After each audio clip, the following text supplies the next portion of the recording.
Votre conférence est présentement enregistrée. Bonjour, mon nom est Mylène Bachan. Je suis archiviste médicale et je fais partie de l'équipe Rendez-vous Santé Québec pour la région de la Capitale-Nationale.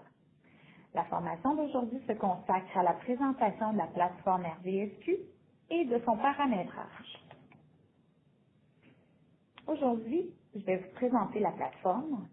Je vais vous montrer comment gérer l'entreprise et les employés, comment personnaliser les communications et ensuite l'impression d'agenda et la création de rapports. Si vous désirez communiquer avec notre équipe, je vous invite à le faire via notre adresse courriel rvsq.cscn@sss.gouv.qc.ca. Pour vous connecter à la plateforme RVSQ, nous vous conseillons d'utiliser Google Chrome. Ensuite, rendez-vous à l'adresse www.rvsq.gouv.qc.ca. Cliquez sur Professionnels de la santé et ensuite sur Connexion.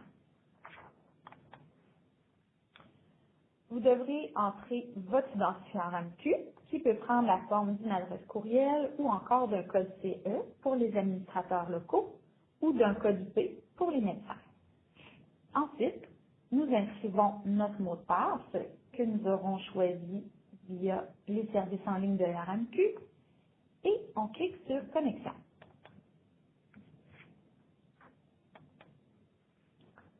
Lorsqu'on se connecte, on arrive sur la plateforme RVSQ comme ceci. Notre nom apparaît en haut à droite et à côté, nous avons le nom de notre clinique. Lorsqu'on clique sur le nom de la clinique, on trouve le bouton de déconnexion. Ensuite, la semaine qui s'affiche est toujours la semaine en cours. Elle commence le dimanche précédent et se termine le samedi suivant. En cliquant sur le bouton Semaine, qui se situe à droite de l'écran, ça nous permet de modifier la visualisation de notre agenda. On pourrait le visualiser pour une journée seulement, pour une semaine, comme ici, ou encore à partir de la journée d'aujourd'hui et des 6 prochains jours. Également, on peut utiliser les flèches qui se trouvent à droite et à gauche pour changer de semaine. En cliquant sur la date ici, ça permet d'afficher le calendrier et de sélectionner la date désirée. Voyons voir les 3 icônes qui se trouvent dans le coin supérieur gauche de notre écran. Les 3 petites barres horizontales permettent de modifier la visualisation de l'agenda.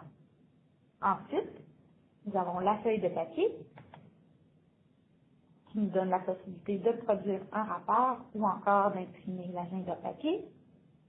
Nous avons l'entonnoir qui permet d'afficher tous les professionnels de la santé, donc qui pourrait nous permettre d'afficher l'agenda de tous nos professionnels en même temps, ou encore de faire une recherche pour un professionnel à l'aide de cette option ici.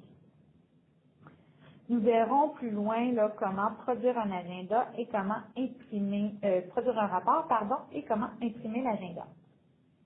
Donc, dans cette présentation, nous verrons la gestion des paramètres, la création d'horaires et les rendez-vous seront abordés dans une autre présentation.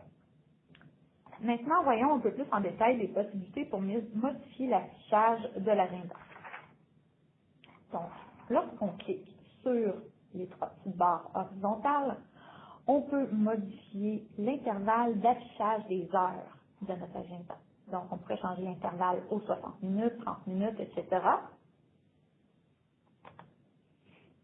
Ensuite, on peut modifier l'heure de début de notre agenda et l'heure de fin de notre horaire. Également, il est possible de masquer les samedis et les dimanches.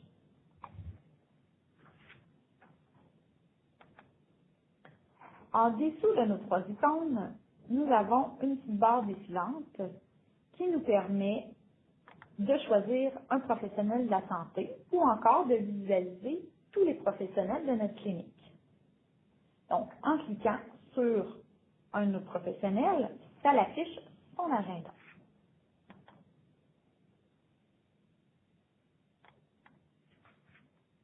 Lors de la première connexion d'un des administrateurs locaux de votre clinique, il est important de faire le paramétrage de celle-ci. Dans un premier temps, il faut vérifier les informations de l'entreprise et des lieux de votre clinique. Les champs grisés ne sont pas modifiables. Par contre, s'il y avait des erreurs, une demande peut être faite à la RAMQ pour modifier ces champs. Il est possible d'ajouter une adresse courriel et un numéro de téléphone. Si on y apporte des modifications, on enregistre et après on doit configurer nos lieux. Donc, si notre entreprise, qui est notre GMF, a plusieurs cliniques, celles-ci apparaîtront dans la page. Pour chaque clinique, on doit valider les informations du lieu et paramétrer les options. Donc, on clique sur notre clinique.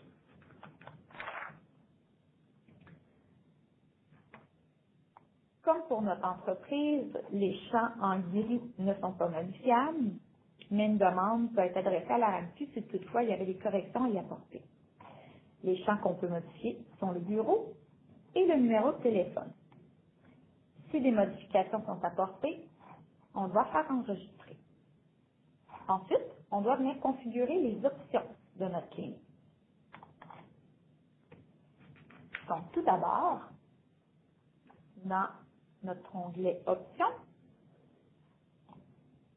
cette page nous permet de paramétrer certaines options de notre clinique. Le mode d'affichage de disponibilité par défaut est la relation patient-professionnel. Nous vous conseillons de la laisser par défaut. Ensuite, il nous est permis de masquer le nom du professionnel de la santé lorsque le patient veut prendre rendez-vous. Donc, en mettant notre curseur à oui, le patient ne verra pas le nom du médecin avec qui il prend rendez-vous. Et si on le mettait à non, le patient pourrait voir le nom du professionnel avec qui il prend rendez-vous ou encore le choisir si les disponibilités proposées ne lui conviennent pas. Pour ce qui est du délai d'annulation, on peut inscrire quel est le délai maximum que le patient a pour annuler son rendez-vous via le web. Donc, il peut l'annuler lui-même par un lien qui est inséré dans le courriel de confirmation ou le SMS. Après ce délai, le patient doit obligatoirement appeler à la clinique pour annuler son rendez-vous. Pour ce qui est de la gestion des rappels, lors de la prise de rendez-vous, le patient reçoit un appel automatisé, un courriel ou un SMS de confirmation selon le mode de communication qui aurait été choisi. Ensuite, il peut y avoir un rappel 3 jours avant son rendez-vous. Donc, ce rappel-là, il est optionnel. Il est possible de l'activer ou de le désactiver pour votre clinique. Finalement, un rappel est envoyé la veille du rendez-vous au patient selon le mode de communication choisi. Ce rappel la veille n'est pas paramétrable par la clinique. Si le patient ne se présente pas à son rendez-vous, un courriel lui est envoyé pour le sensibiliser d'appeler à la clinique pour annuler son rendez-vous ou de le faire via le site Internet de RDSQ. Donc, on peut activer ou désactiver ce type de courriel. Donc, une fois que les options de notre clinique ont été paramétrées, on n'oublie pas d'enregistrer. Ensuite, on doit ajouter les employés du personnel administratif et médical de notre clinique à RDSQ. Pour faire les ajouts d'employés, on clique sur l'onglet Employés et sur Ajouter un employé. Seuls les administrateurs locaux et les super utilisateurs peuvent ajouter des employés. Donc, à ce moment-ci, il faut inscrire l'identifiant RAMQ, qui peut prendre la forme d'une adresse courriel, d'un code CE ou encore d'un code IP. Au préalable, l'employé doit avoir créé son compte au service en ligne de la RAMQ et un délai d'environ 24 heures est nécessaire avant qu'on puisse ajouter cet employé à RDSQ. Ensuite, on clique sur Continuer. Donc, en rentrant l'identifiant RAMQ, les informations de notre professionnel apparaissent. Encore là, on peut venir modifier les champs en blanc. Donc, on pourrait y ajouter le type, courriel, téléphone, etc. Dans le bas de la page, on doit identifier le lieu à lequel le professionnel va travailler. Donc, pour ce faire, on a juste à cliquer et choisir la clinique. Ensuite, on clique sur Enregistrer. Si un employé de la clinique quitte, on doit inscrire une date dans le champ Départ pour inactiver l'accès de l'employé à RDSQ. L'indication d'administrateur local est identifiée sous le nom suivi par administrateur du compte. Dans l'onglet Employé, on peut rechercher un membre du personnel de la clinique en cliquant sur le champ sous la mention Employé. La liste défilante des employés apparaîtra.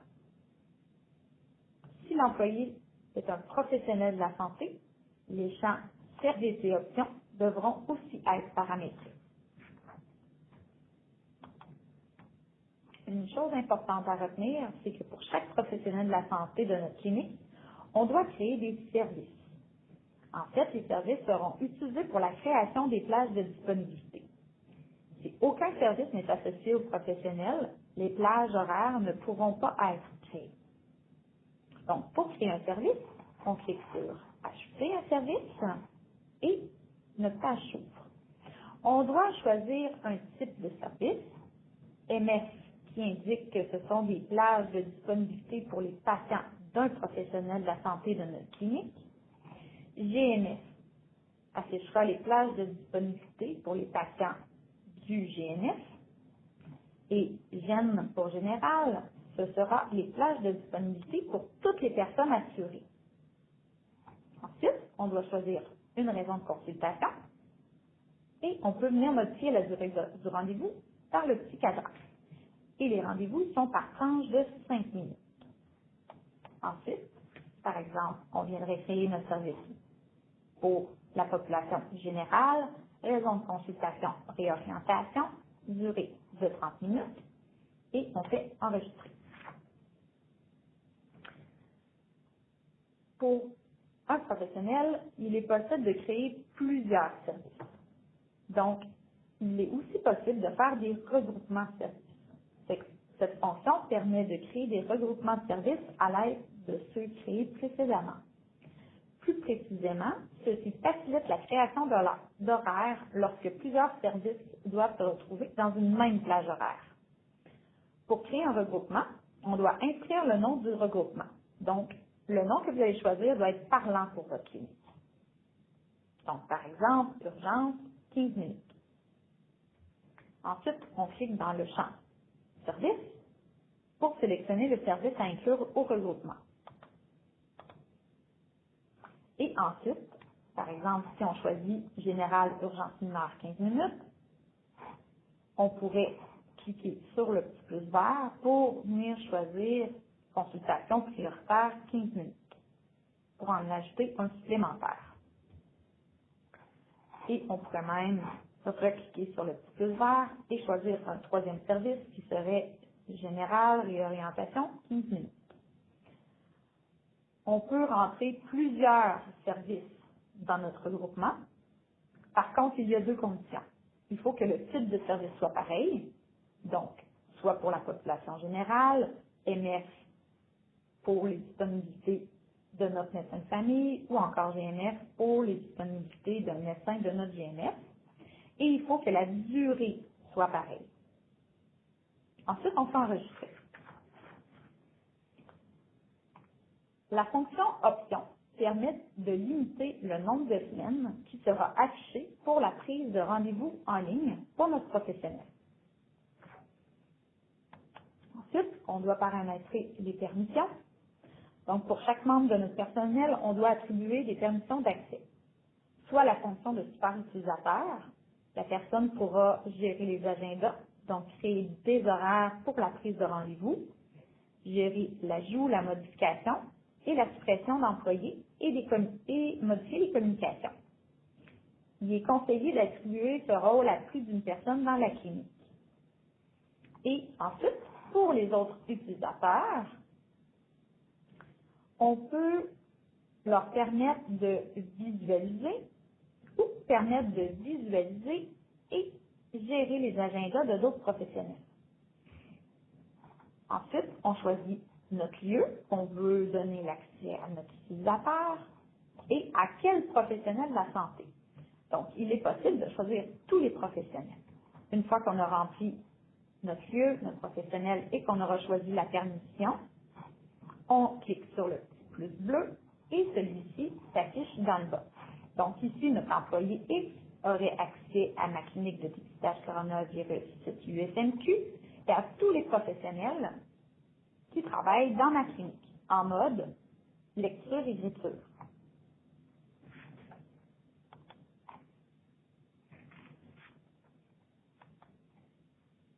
Il est possible de personnaliser les courriels pour la confirmation des rendez-vous, des rappels. Donc, on peut personnaliser, comme je viens de le dire, confirmation de rendez-vous, rappel de rendez-vous, l'annulation par le patient ou encore par la clinique. On peut modifier le message lorsqu'il y a une modification de rendez-vous, une modification des coordonnées du patient également. Donc, on viendrait inscrire le message qu'on voudrait ajouter au message du RVSQ. On ferait rafraîchir l'aperçu et on clique sur enregistrer. Également, il est possible d'ajouter un message à l'attention du patient lorsqu'il prend rendez-vous à votre clinique via le web, soit pour les disponibilités du professionnel de la santé d'un patient en GMS, ou encore lorsque le patient prend rendez-vous avec un autre professionnel de la santé du GMS, ou encore du professionnel de la santé d'un patient hors GMS. Donc, à ce moment-ci, on pourrait prendre le message par défaut ou encore le personnaliser, inscrire notre message, rafraîchir l'aperçu, on verrait le message modifié ici et on ferait enregistrer.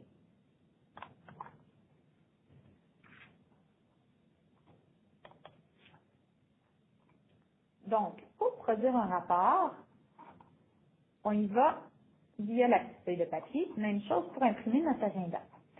Donc, pour produire un rapport, ça nous permet de sortir des statistiques concernant les rendez-vous pris dans RVSQ, tandis que imprimer l'agenda permet d'imprimer l'agenda pour une période donnée. Il est possible de produire un rapport afin de sortir des statistiques pour votre clinique, soit pour une période donnée, ou encore en sélectionnant les choix préétablis, semaine précédente, hier, aujourd'hui, demain, etc. Ensuite, on peut sélectionner le statut du rendez-vous, qui peut être actif ou annulé, la présence du patient à son rendez-vous, et on pourrait choisir aussi la raison de consultation. Sachez que lorsque le champ est en bleu, c'est que cette option a été choisie. On pourrait sélectionner également le professionnel de la santé, et une recherche peut aussi être faite pour un patient en particulier. On choisit notre clinique ou on le laisse à tous. On fait afficher la liste. Ou encore, on pourrait l'imprimer ou l'exporter et à ce moment-là, nos données se transposent dans un fichier Excel. Si on désire obtenir une liste de nos rendez-vous, on peut le faire via l'option imprimer l'agenda. On peut choisir l'impression d'agenda pour une période donnée, ou choisir l'une des options qui se trouve à droite. Donc, semaine précédente, semaine courante, hier, aujourd'hui, demain. Ensuite, on choisit notre professionnel pour qui on veut avoir une liste des rendez-vous, le lieu de notre clinique, et on ferait afficher la liste. Par la suite, on pourrait également l'imprimer. Pour de l'information plus exhaustive concernant le paramétrage de votre plateforme, vous pouvez consulter le guide d'utilisation de Rendez-vous Santé Québec. Et si vous désirez plus d'informations ou communiquer avec nous, vous pouvez le faire via notre adresse courriel rbsq.cisn@sssss.gouv.qc.ca.